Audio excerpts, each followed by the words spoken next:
आपने महाभारत में भीष्म पितामह का नाम तो सुना होगा। भीष्म अथवा भीष्म पितामह महाभारत के सबसे महत्वपूर्ण पात्रों में से एक थे। भीष्म महाराज शांतनु और देवी नदी गंगा की 8वीं संतान थे। उनका मूल नाम देवव्रत था। भीष्म ने अपने पिता शांतनु का विवाह सत्यवती से करवाने के लिए आजीवन ब्रह्मचर्य का पालन करने की भीषण प्रतिज्ञा की थी। अपने पिता के लिए इस तरह की पितृभक्ति देख उनके पिता ने उन्हें इच्छा मृत्यु का वरदान दे दिया था। भीष्म पितामह अपनी भीष्म प्रतिज्ञा के लिए भी सर्वाधिक जाने जाते हैं, जिसके कारण ये राजा बनने के बावजूद आजीवन हस्तिनापुर के सिंहासन के संरक्षण की भूमिका निभाई। इन्होंने आजीवन विवाह नहीं किया, वह ब्रह्मचारी रहे। इसी प्रतिज्ञा का पालन करते हुए महाभारत में उन्होंने कौरवों की तरफ से युद्ध में भाग लिया। इन्हें इच्छा मृत्यु का वरदान प्राप्त था। यह कौरवों के पहले प्रधान सेनापति थे, जो सर्वाधिक 10 दिनों तक कौरवों के प्रधान सेनापति रहे थे।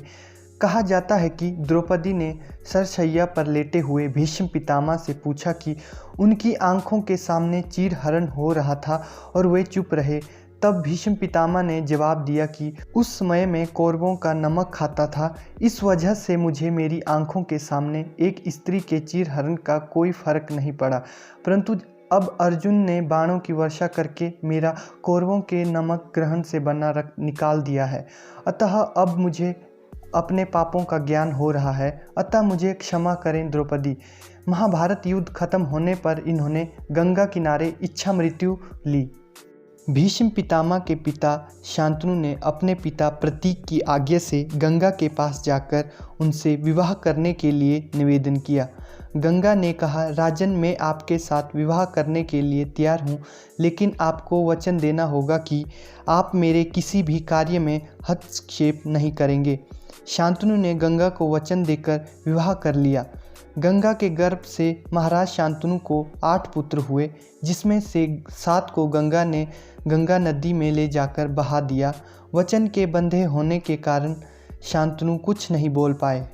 जब गंगा का 8वां पुत्र हुआ और वह उसे भी नदी में बहाने के लिए ले जाने लगी, तो राजा शांतनु से रहा नहीं गया और उन्होंने इस कार्य को करने से गंगा को रोक दिया। गंगा ने कहा, राजन, आपने अपनी प्रतिज्ञा भंग कर दी है, इसलिए अब मैं आपके पास नहीं रह सकती। इतना कहकर गंगा वहाँ से चली गई। महाराज शांतनु ने अपने उस पुत्र को पाला पोसा और उसका नाम देवव्रत रखा। देवव्रत के किशोर अवस्था में होने पर उसे हस्तिनापुर का युवराज घोषित कर दिया गया। यही देवव्रत आगे चलकर भीष्म पितामह कहलाए। तो इस प्रकार हमने जाना कि भीष्म पितामह का जन्म कैसे हुआ।